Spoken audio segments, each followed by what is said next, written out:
Hey y'all, it's Krypton Critics. I'm here to review Jessica Jones Season 2. As far as Marvel Netflix, Jessica Jones is played by Kristen Ritter, Trish Walker is played by Rachel Taylor, Malcolm is played by Ika Darville, Jerry Hogarth is played by Carrie-Anne Moss, Alyssa is played by Janet McTeer, Oscar Archo is played by J.R. Ramirez, Griffin is played by Hal, Ozan, and Dr. Malice is played by Callum Keith Renee. So there's not many names that are anywhere near big. Probably the biggest name other than Kristen Ritter, mostly because of Jessica Jones Season 1, is Carrie-Anne Moss, who played Trinity in the Matrix franchise. And I think in many ways that kind of works to his advantage because they wanted to show like everyday people, but have the main character, have something extraordinary about them, whether it's Luke Cage, Iron Fist, or Daredevil, and not having faces that are not super recognizable, it definitely helps with that. So, out of all the Marvel Netflix shows and their respective seasons, Jessica Jones previously was the one that I liked the least. Don't get me wrong, I love all of the Marvel Netflix shows. Even Iron Fist, I'm apparently in the minority that I really like Iron Fist. But Jessica Jones Season 2, I do enjoy more than the first one.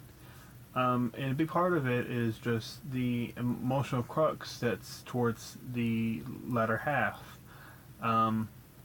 Now, this review I'm doing is going to be a spoiler review, so that means, Dad, watch the show, then see my review. Alright? Love you. Anyway, moving on. So, we have the whole show, once again, Jessica Jones is Private Eye, and last time in Season 1 she killed Kilgrave, and he kind of comes back in her mind, kind of like a ghostly presence, after she kills another man. She kills a man accidentally while rummaging through her place, because that's like half of what she does is that she just goes to people's shit and breaks into people's businesses and destroy buildings and homes and whatnot, because she's now more than ever she's into this investigation of this company, IGH, which had done human testing on her, and she finds out they also did it on her mother, and her mother survived the car crash that was mentioned in Season 1 and mentioned several times in this season. So you're like, oh shit, okay. And then we find out that the woman that had been used is kind of, what we had been made to believe is that she was kind of like a henchman for the doctor that had done this testing. We're supposed to think that he's just the evil dude, but no, he cares about this woman, Jessica's mother, and if it wasn't for him, she would have been gone. But we kind of got this emotionally unstable, and her mind isn't right anymore. She's kind of like a far more cognitive version of Frankenstein in a way, and she's like even stronger than Jessica is. So very frequently she'll kill people, but it wasn't completely in her heart of hearts that she even really wanted to torture people, but she just ends up doing it. Every once in a while, she absolutely does mean it. But it brings up an interesting question, how culpable you are for hurting people if, your mind just isn't right. Like, you never meant to hurt anybody, but you can't control yourself. In this season, we definitely get a lot of our relationships. Jessica, last season she was with Luke Cage. This time she ends up with the new Super, who's this Hispanic a guy named Oscar. At the beginning of the series, he had a problem with her because of all the superhero baggage and how that can lead to violence and whatnot, destruction. He didn't want to be around that because he's fighting for his young son's custody with his ex-wife. And plus, he has had a problem with, violence in the past that we're kind of made to believe because he used to be a convict. But the kid's very cute, and it's kind of funny how he collects Captain America toy, and he always calls Jessica Jones, who can lift cars, and calls her Super Lady. And it's not until the last episode that he stops calling her Super Lady and starts calling her by her actual name. But if you had watched the first season, Jessica has a problem with how she approaches relationships. She's a very damaged woman. She her alcoholism is still very much in effect, especially since she's uncovering her past and she finds out her mother is still alive and thought she was dead for well over a decade. And she has to fight with whether she's going to throw her mother away for murder, or she's going to protect her because that's her mother. And it's very hard to ask that, especially for somebody that feels like it's their fault that her mother died.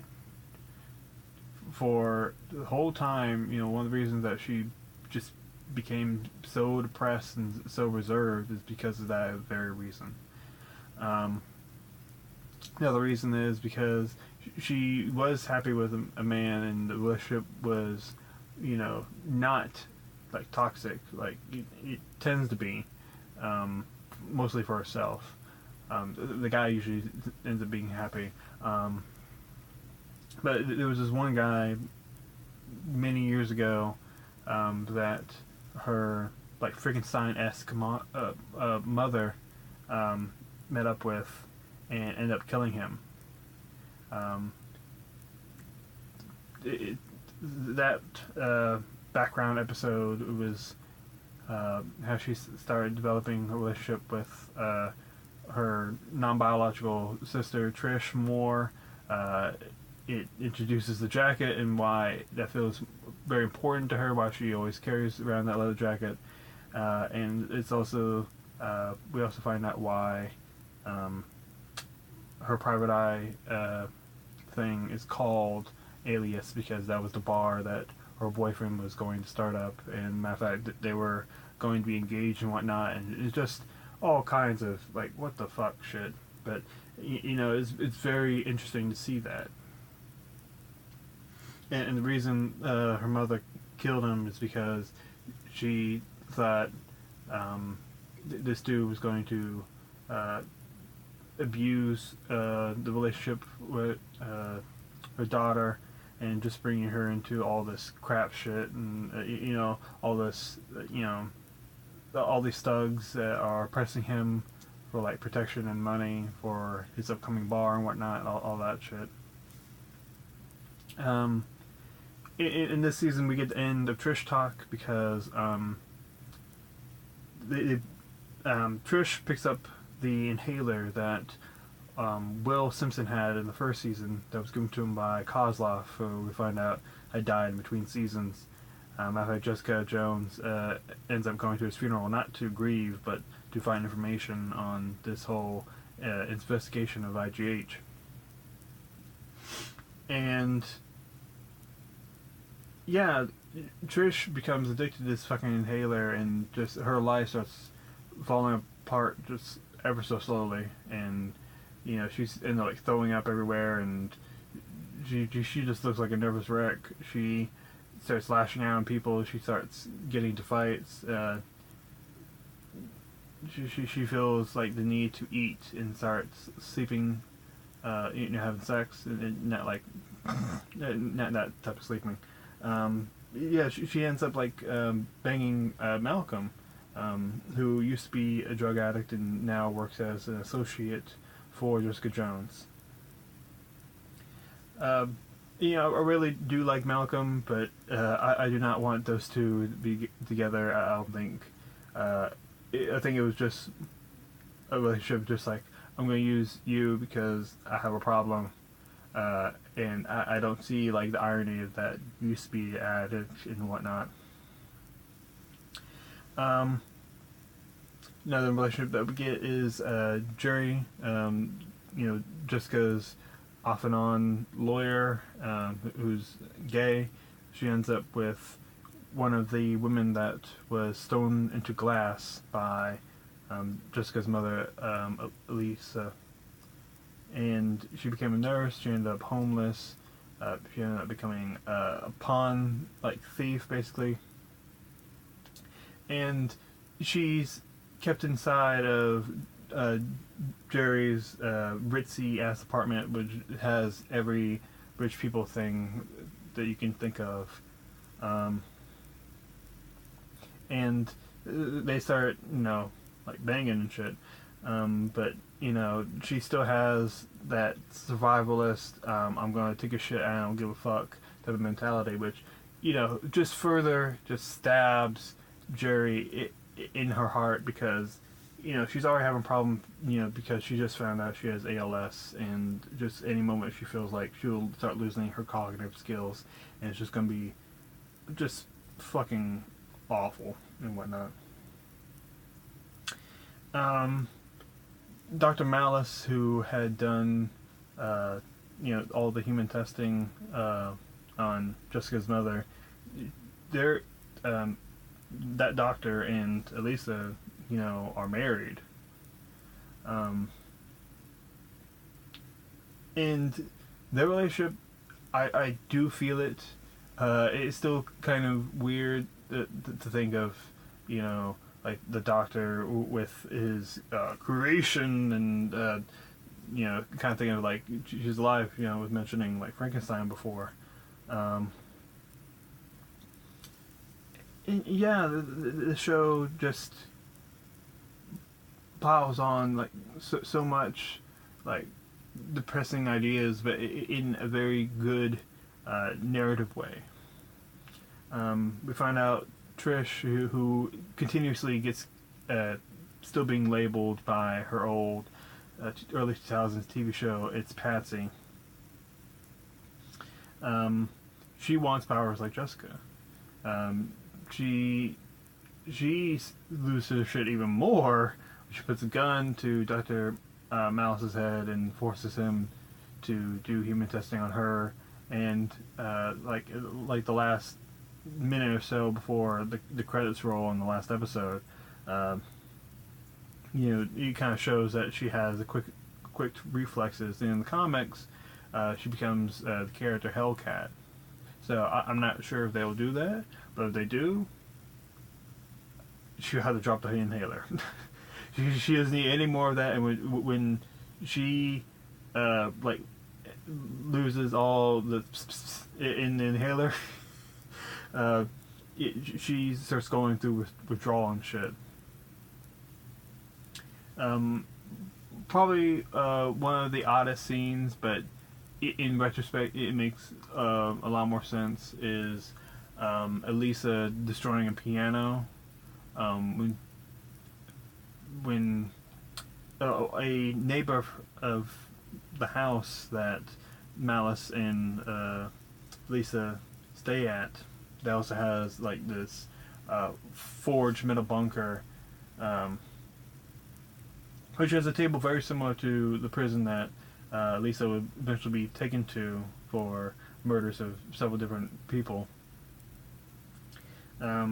This woman comes around with her baby and says, "Oh, you know, he's been teething. Can you like play that song again? It's the only thing that can soothe him, and just give me a break for like a few minutes." And it's a song that keeps coming back, and you know, Elisa used to sing that song to Jessica when she was a little girl.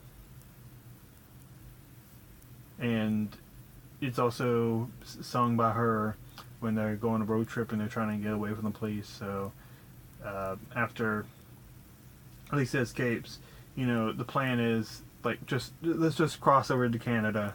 We'll figure out later. Let's just get the fuck out of here, Canada. Ahoy! Which is not too dissimilar from the comics, but it was done a little different. It was during the Civil War event in the comics where Jessica Jones and Luke Cage didn't want to deal with Iron Man or Captain America's bullshit of like registration or whatnot, and just like, let's just take our little mixed baby and have a happy ever after in Canada, because fuck that shit.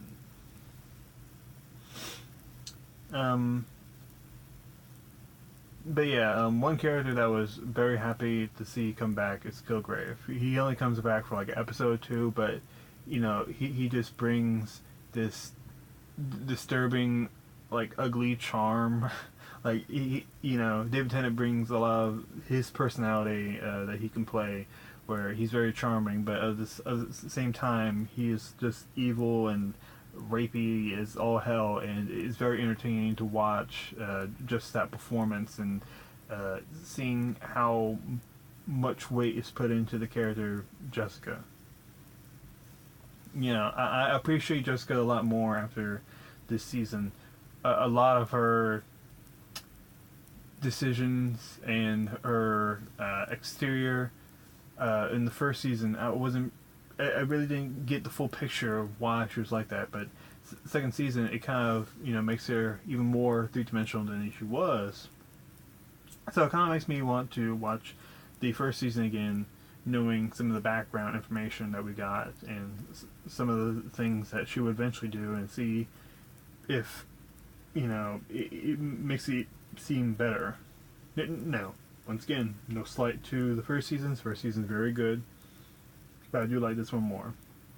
Some of like the very like extremely minor characters, like characters that only show up for like one scene or two scenes, that I did like to see, because they did have like entertaining lines, was the mortician that cuts a deal with Trish Walker. I'm pretty sure he's gay, but nothing against like gay people, but he definitely reminds me of some person that I still consider family, but I'm not going to talk about that. Another character I really enjoyed was a wig saleswoman who used to make the red wigs for the Patsy Walker TV show, and they try to find out where the wig of this bald woman, Elisa, is coming from. But yeah, and I honestly, the ending of seeing Trish shoot Elisa,